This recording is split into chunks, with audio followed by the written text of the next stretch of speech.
This all happened very recently. I'm a young woman who works late nights at a bar in a city, but I live in a rural area outside of town. It was a very slow night, so we closed early and one of the bouncers walked me to my car. I didn't particularly notice anyone following me while I was on the main roads, just a normal sprinkling of cars. I first noticed them when they turned onto one of the super small roads that leads toward the area where I live. It was strange because people rarely pull off onto that road at the same time as me, as it isn't very populated.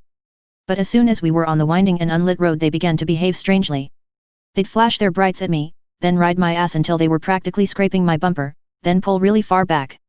I tried speeding up and slowing down, but that didn't seem to matter.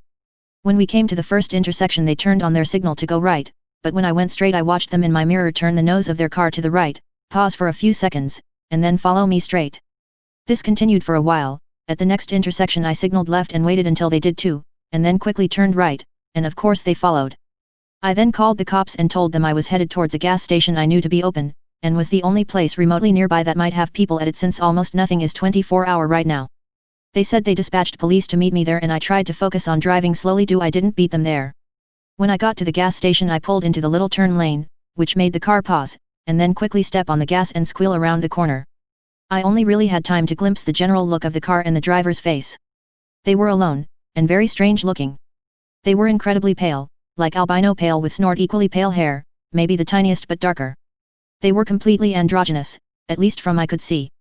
And they stared at me for a second before bolting away. The police took like 20 minutes to arrive after that, typical, so I just sat in front of the gas station and watched the road for the cars with my doors locked. The police said there wasn't anything they could do. My original assumption was that it was a patron from work, but we'd had so few customers I feel like I would have recognized them.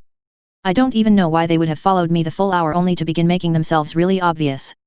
If anyone has any words of advice, they'd be greatly appreciated.